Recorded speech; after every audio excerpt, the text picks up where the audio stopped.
आप ये कह रहे हैं कि समाजवादी पार्टी सहिष्णुता के लिए स्टैंड करती है, समता के लिए स्टैंड करती है, रोजगार के लिए स्टैंड करती है, ये सब तो ठीक है, लेकिन आपके अपने लीडर ही सीनियर लीडर आजम खान साहब कैसे कैसे आपने बयान देखे उनके?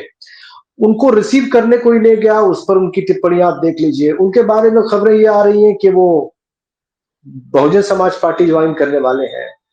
फिर अभी उन्होंने प्रतिक्रिया दी जब उनसे पूछा गया कि भाई आप कि वहां समाजवादी पार्टी के राष्ट्रीय अध्यक्ष आ रहे हैं, तो अपने ही लहजे में उन्होंने कहा कि हाँ मैंने सुना है अखबार के जरिए के गरीब के घर में कोई बड़ा आदमी आ रहा है।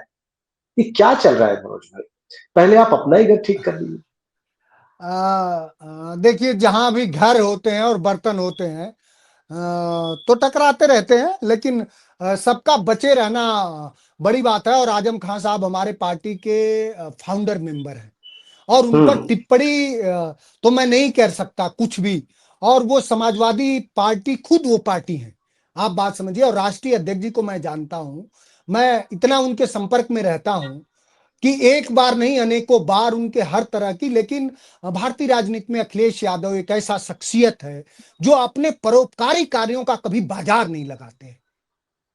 वो एक एक आज की खबर है, एक बेटी के साइकिल के हैंडल टूटने से बेहुलित हो जाते हैं। एक बाराबंकी की बेटी, जब जिसको बीबीसी जिसकी रिपोर्ट करता है, उसकी कोई आविष्कार किया हुआ कोई चीज जब जाती है, उससे वो प्रभावित हो जाते हैं। इस देश में एक प्रजापति की उत्तर प्रदेश में बेटी थी, स्कॉलर के अभाव में कैलिफोर्निया यूनिवर्सिटी नहीं जा सकती थी, उसके लिए बेवलित होते हैं। तो आजम खान साहब तो उनके नेता हैं, हमारे पार्टी के वरिष्ठ नेता हैं। राष्ट्रीय अध्यक्ष जी, समाजवादी पार्टी अपने परोपकारी कार्यों का कभी भी व्यापार और बाजार नहीं लगाती है। आजम खान साहब ठीक उसी तरह से हैं जिस तरह से पूरी समाजवादी पार्टी और पार्टी के वो मुखिया हैं, आप ऐसे भी कह सकते हैं। और ये सारे जितने तरह के आकलन है, बाजार है, राजनीति है, तो इसमें होता रहता है। बहुत सारी खबरें ऐसी भी आती हैं राजनीति में कि खबरों के नीचे खबर होती है, तो इन सब पर हमेशा विराम लगा है। और राष्ट्रीय अध्यक्ष जी जब 8 तारीख को उनसे मिलने जाएंगे तो और विराम लग जाएगा। और उनका वो भी बयान आपने नहीं सुना तो होगा क्यों कि नहीं उनका गए जेल पे रिसीव करने के लिए? इसमें क्या बुराई थी? इतने दिन तक कोई सीनियर आदमी, पार्टी का फाउंडर मेंबर, आप खुद कह रहे हैं कि वो खुद पार्टी है, आपने बहुत बड़ी बात कह दी। तो जब खुद कोई पार्टी हो, इतनी हैसियत हो उसकी, इतना बड़ा कद हो, उसने इतना कुछ किया हो पार्टी के लिए और विचार के लिए, इतने हमारे दिन बाद जेल से आए, बीमार हमारे हो। सीतापुर हमारे सीतापुर के और उधर सारे सांसद, विधायक, अनिल गर्ग से लेके सभी विधायक और सब लोग वहां तैनात थे। और आप आपका सबका बयान सुनेंगे तो राष्ट्रीय अध्यक्ष जी के निर्देशानुसार ही सब लोग थे। एक राष्ट्रीय अध्यक्ष के तमाम कई सारे जो कार्यक्रम होते हैं वो पहले से फिक्स होते हैं, उनके उस दिन निकलने का फिक्स नहीं रहा। लेकिन कहीं वो एक वो जो शेर है ना कि वो मेरे घर नहीं आता, मैं उसके घर नहीं जाता, लेकिन इन्हीं एहतियातों से ताल्लुक मर नहीं जाता। तो किसी के आने जाने भर का नहीं रिश्ता है, अखिलेश यादव और आजम खां का रिश्ता, नेताजी और आजम खां का रिश्ता दिलों का रिश्ता है, मुहब्बतों का रिश्ता है। और उस संकल्प का रिश्ता है कि इस मुल्क में गंगा जमुनी तहजीब सदैव जिंदा रहेगी, और उसके लिए समाजवादियों को चाहे जितनी भी कुर्बानी देनी पड़ेगी देंगे। वो उन संकल्पों का रिश्ता है, वो कभी धूमिल नहीं हो सकता है, वो कभी मिट नहीं सकता है, वो कभी खराब नहीं हो सकता है। नहीं, लेकिन आई लव मोहम्मद कहने के बाद बरेली में जो हुआ, उसके बारे में गंगा जमुनी तहजीब को अगर आप जोड़ के देखेंगे तो आपको क्या निकल के दिख रहा है? गंगा देखिए, जमुनी तहजीब की आपने बात की इसलिए पूछ रहा हूं। आप एक एक अब ये बात करेंगे तो एक रहीम की एक बात है कि मुसलमान से दोस्ती और हिंदुओं से करो प्रीत, और ज्योति सबही है राम की, सबही अपने मीत। तो ये तो मुल्क सबका है ना। और मैं सबसे अपील करूंगा, अभी एक राशिद फिरंगी महली साहब हैं, मुस्लिम स्कॉलर हैं, उनका बड़ा अच्छा बयान हम्म। आया है हम्म। कि धर्म नितांत व्यक्तिगत चीज है, और ईश्वर कभी बाजार का भूखा नहीं है। ईश्वर जो भी है, चाहे अल्लाह है, चाहे ईश्वर है, चाहे गॉड है, चाहे जीसस है, चाहे भगवान बुद्ध है, सब लोग भावना के भूखे हैं, और उनके भावना का सम्मान होना चाहिए। किसी को भी, चाहे वो धार्मिक, चाहे वो मुस्लिम रूढ़िवादिता हो, चाहे हिंदू रूढ़िवादिता हो, रूढ़िवादिताओं से समाज को, देश को आगे निकलना चाहिए। चूंकि कबीर ने बड़ा साफ कहा था कि पहन पूजे हरि मिलन तब मैं पूजूं पहाड़, और ताते चाकी भली पीस खाए संसार। और फिर कबीर ने कहा कि मुसलमान की पीर हुलिया मुर्गी मुर्गा खाई, खाला केरी ब्याटी भी है, घर ही में करें सगाई। तो इस तरह के नेताओं की जरूरत है इस देश को, जो नहीं, दोनों धर्मों में, सभी धर्मों में जो पाखंड है उसका प्रतिकार होना चाहिए। धर्म ये इसको बाजार का आप विषय नहीं। बिल्कुल सही है, मैं एग्री करता हूं, लेकिन ये जो प्रदर्शन हो रहा है आई लव मोहम्मद लिखकर, इसको आप सही मानते हैं कि गलत मानते हैं? मैं एक राजनेता मैं से भी पूछ रहा हूं, एक व्यक्ति से भी पूछ रहा हूं, और एक प्रवक्ता से भी पूछ रहा हूं। व्यक्तिगत बात यह है कि किसी भी धर्म का बहुत हमसे अच्छी समझ के साथ उस पर एक धार्मिक स्कॉलर ने बयान दिया है, और उन्होंने कहा है कि हमें कोई ऐसा कार्य नहीं करना चाहिए जो हमारे लिए धर्म हो और दूसरे के लिए उन्माद का विषय हो। इन सब चीजों से समाज को, देश को, हमारे युवाओं को बचना चाहिए। ठीक है। अब एक बात, और ये आखिरी बात होगी, रोजगार की, और खासकर जी उत्तर प्रदेश की, जहां से मैं और आप आते हैं। जी जी जी। मुख्यमंत्री जी कहते हैं कि 8 लाख सरकारी नौकरियां दी गई हैं। हम्म, वो कहते हैं कि हम लगे हुए हैं, हमने रोजगार मेले का आयोजन किया, हमने लोगों को उनकी सीवीज मंगाई, हमने कंपनियों को मंगाया, हम ये देखेंगे कि इनको सरकारी क्षेत्र में फिट कर सकते हैं, इनको कॉन्ट्रैक्ट पे रख सकते हैं, या इनको प्राइवेट जॉब दे सकते हैं। देखिए ये उत्तर प्रदेश। करके जो वो कह रहे हैं, इससे आप संतुष्ट हैं, या आपको लगता है कि नहीं, ये सिर्फ फर्जी बात है, और उत्तर प्रदेश में बेरोजगारी का जो बवंडर है वो बहुत बड़ा है, और पता नहीं क्या क्या लेगा वो?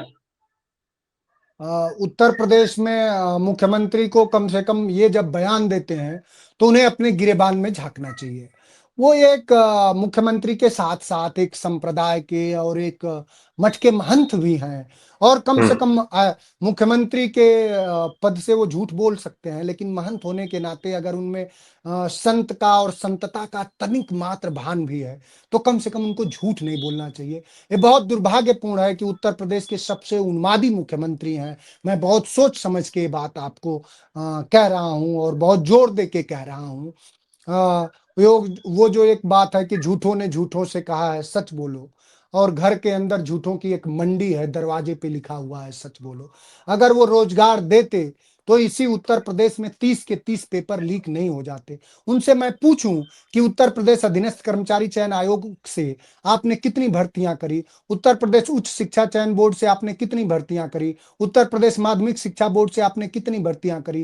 प्राथमिक विद्यालय में 69,000 शिक्षक भर्ती 2017 का विज्ञापन है, वो भी भर्ती किस तरह से ढाक के 3 पात अठारह हुई, का, दो किस हजार तरह, अठारह हाँ, का 2018 का है। लेकिन वो शायद विज्ञापन वो 17 का ही था, भर्ती 18 में शुरू हुई। और वो किस तरह से हुआ है आपने देखा है, उसमें 69,000 में 22,000 दलितों पिछड़ों के साथ क्या हुआ है, कहीं रोजगार देने पर नहीं रहे। और ये जो कह रहे हैं, इनसे हम लोग जब पूछते हैं कि आपने इतनी कंपनियों से एमओयू साइन किया है, कोई एक तो बताइए कि कितना निवेश आया है आपका। कोई कंपनी से आप ये कहते हैं कि 40 लाख करोड़ रुपया, 40 लाख करोड़ रुपए का मतलब ये हो गए कि उत्तर प्रदेश मैं के ये कह रहा बजट हूं का। मनोज भाई कि उन्होंने कोशिश तो की, उन्होंने रोजगार मेला तो लगा रहे हैं, वो कर तो रहे हैं कुछ, इसमें उन्माद कहां से आ गया? आपने शब्द अंडरलाइन किया, उन्मादी बोल रहा हूं, आपने कहा बड़ी जिम्मेदारी के साथ बोलो, जब ये जब उन्माद कैसे है? जब प्रदेश का मुखिया सदन में हम्म। सद्भाव, सहकारिता, बंधुत्व के बजाय ये बात करे कि मैं ठोक दूंगा, तो ये उन्माद है। जब सदन का मुखिया, उत्तर प्रदेश का मुख्यमंत्री जो 25 करोड़ जनमानस का है, वो एक मुख्यमंत्री नहीं बल्कि गली छाप गुंडे वाली भाषा का प्रयोग करे कि उसको ये पता होना चाहिए कि किसका राज चल रहा है। राज तो हमेशा संविधान का चलता है, राज किसी व्यक्ति का थोड़े होता है। ये लोकतंत्र है, लोकशाही है, जमहूरियत है, जिसको गांधी ने कहा कि ये ऊपर के सिर्फ 20 लोगों के लिए ही नहीं बना है, बल्कि जमीन और गली मोहल्ले से निकले हुए सैकड़ों हजारों लोगों की आवाज होनी चाहिए। क्या हमारे सैकड़े हजारों लोगों की आवाज, उत्तर प्रदेश के लोगों की आवाज यह है कि ठोक देंगे? ये भाषा है, ये उन्माद की भाषा है कि नहीं है, आप बताइए। लेकिन वो तो कहते हैं उन्माद आपके शासन में था, खुलेआम गुंडागर्दी होती थी, खुलेआम लोगों को गोली मारी जाती थी, रेप होते थे, और ये ऐसे ऐसी ऐसी लोग प्रताड़नाएं, लोग ऐसे अत्याचार लोग जो लोग इतिहास में दर्ज है। लोग तो बहुत कुछ कहते हैं। अब मैं वो बात कह दूंगा। बहुत ऐसे लोग हैं जिनको दलितों, पिछड़ों और बहुजनों के वर्ग से आए हुए नायकों का नायकत्व तो नहीं पसंद है। वो तमाम तरह के आक्षेप लगाते हैं, इसी इसी देश में लालू प्रसाद यादव को जगन्नाथ मिश्रा, जिनके कार्यकाल में चारा घोटाला हुआ, जो 120 बकरों के उससे खून से नहाते हैं, वो जगन्नाथ मिश्रा बरी कर दिए गए, और जिस व्यक्ति ने ये कहा कि घोटाला हुआ है उसी को आरोपी बना के दोषी कर दिया गया। तो बहुत सारी बातें हैं, बड़ा लंबा जाएगा। ये 5,000 साल का जो दलितों पिछड़ों के साथ अन्याय नहीं, हुआ है, आज दो भी बातें हैं बहुत मनोज भाई। बहुत साजिश के एक तो तहत हो रहा अन्याय, है। एक तो आपने कहा अन्याय, जी पिछड़ों, दलितों, वंचितों, शोषितों के साथ अन्याय, सामाजिक जी भेदभाव, ये अलग विषय जी है और मैं मानता हूं ऐसा है और ऐसा हुआ जी है, और जी मुझे लगता है हर राइट थिंकिंग आदमी मानेगा आपकी बात। जी जी दूसरा पहलू यह है कि क्या इसकी राजनीति के नाम पर कानून को हाथ में लेने दिया जाए, उन्माद फैलाने दिया जाए, आतंक फैलाने दिया जाए, गोलियां चलाने दी जाए, अपराध करने दिया जाए? बिल्कुल भी नहीं।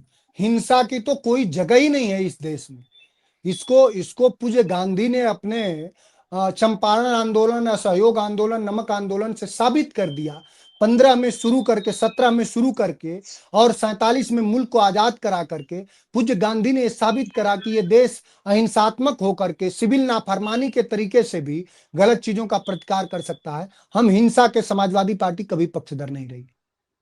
तो अब आप ये बताइए कि रोजगार के लिए आपके पास क्या प्लान है? मुख्यमंत्री जी तो रोजगार मेला लगा रहे हैं, इन्वेस्टमेंट लाने समाजवाद की कोशिश कर रहे हैं, कितना सफल है कितना नहीं है, ये वाकई बड़ी समीक्षा का विषय जब उत्तर प्रदेश में 27 में पीडीए की सरकार बनेगी, आज ही आप नोट करें, तो जो देश के नीति आयोग की रिपोर्ट है कि 4 लाख शिक्षक भर्ती की यहां जरूरत है, तुरंत भरे जाएंगे। जो प्राथमिक विद्यालय मर्ज कर दिए गए, उसको उनका मर्जर कैंसिल कर दिया जाएगा। उत्तर प्रदेश में पुलिस की भर्ती होगी। उत्तर प्रदेश के हर गांव, चूंकि जो जो डॉक्टर लोहिया का और जो पूज्य गांधी का जो ग्राम स्वराज और स्वायत्त ग्राम की जो परिकल्पना थी, और जो लोहिया का चौखंबा राज था उसको, और जो नेताजी की बात थी, जो चौधरी चरण सिंह साहब की जो बात थी, वो कैसे अपना मूर्त रूप ले। अभी तो अखिलेश यादव ने एक्सप्रेसवे, मेट्रो और लैपटॉप बांटा है, उससे आगे की बात अब वो मैकबुक बांटने जा रहे हैं। अब उत्तर प्रदेश के हर जनपदों में होनहार युवाओं को उनके काबिलियत के अनुसार रोजगार कैसे मिले, इसका मुकम्मल प्रबंध होगा। सांप्रदायिकता की, उन्माद की कहीं कोई जगह नहीं होगी। हमारी बेटियों को सिर्फ उनके विज्ञापनों में ही सुरक्षा नहीं, बल्कि उनके जीवन में सुरक्षा कैसे आए, और बेटियां, उत्तर प्रदेश की बेटियां दुनिया की सबसे उन्नत और समझदार और बुद्धिमान बेटियां होकर के कैसे साबित हो, इन सब का प्रबंध समाजवादी पार्टी करेगी। एक आखिरी प्रश्न देखिए, शिक्षा मित्र, अनुदेशक, रसोइये, ये पंचायत सहायक, ये लोग बहुत सारे इस प्लेटफॉर्म से जुड़े हुए हैं, मुझसे सवाल पूछते रहते हैं। आप ये बताइए कि आपका शासन अगर आता है और तब तक इनको न्याय नहीं मिल पाता है, तो इनका मानदेय कितना होगा और इनको आप कैसे इस समस्या को हैंडल करें? देखिए, इनका मानदेय बढ़ाया भी किसने था, शिक्षा मित्रों को अध्यापक किसने बनाया था, सब जानते हैं। और आप अनुदेशकों के भी लगातार आपका मंच सवाल उठाता रहता है, और कम से कम आप लोगों के पीड़ाओं की पत्रकारिता करते हैं। इसके लिए आपको और आपके मंच को धन्यवाद। जो जो लेबर कमीशन की रिपोर्ट होगी, जो रिपोर्ट होगी, जो समितियों की, सबको लेकर के, सबका संवाद करके उनका एक बेहतर जीवन कैसे हो, इसके लिए सरकार हमारी सिर्फ हमारी जुमले वाली सरकार नहीं है। अखिलेश यादव इसीलिए भारतीय राजनीति में बहुत प्रासंगिक है कि वो जितना करते हैं उतना भी नहीं कह पाते हैं, हम लोग भी नहीं कह पाते हैं, वो उससे ज्यादा करेंगे, ये आपको आश्वस्त कर रहे हैं। जिस दिन समाजवादी पार्टी की सरकार उत्तर प्रदेश में सत्तासीन होगी, उसी दिन, उसके दूसरे दिन शिक्षा मित्रों और अनुदेशकों के समस्याओं का निदान होगा। भर्तियां की जाएंगी, पुलिस से लेकर के, शिक्षा से लेकर के, और दलितों, पिछड़ों, आदिवासी समाज का, अल्पसंख्यक समाज का प्रतिनिधित्व सरकार में, शासन में, शासकीय व्यवस्थाओं में, विश्वविद्यालयों में, नगर पंचायतों में कैसे हो, माताओं बहनों का प्रतिनिधित्व कैसे हो, यह सुनिश्चित किया जाएगा। बहुत बहुत शुक्रिया आपका मनोज भाई, खुल के बातचीत करने के जी लिए। बहुत और धन्यवाद जी, बहुत मुझे विश्वास है कि जो बात आपने आखिर में कही है, रोजगार को लेकर, तकलीफों को लेकर, जब भी आपको अवसर मिलेगा आप उसे उतारेंगे, क्योंकि देखिए वो पीड़ा रियल है, वो आम जन की पीड़ा है, वो बहुत साधारण वर्ग की पीड़ा है, और इसीलिए मैं बार बार उस पर बात करता हूं। देखिए, बड़ी बातें तो सब करते हैं,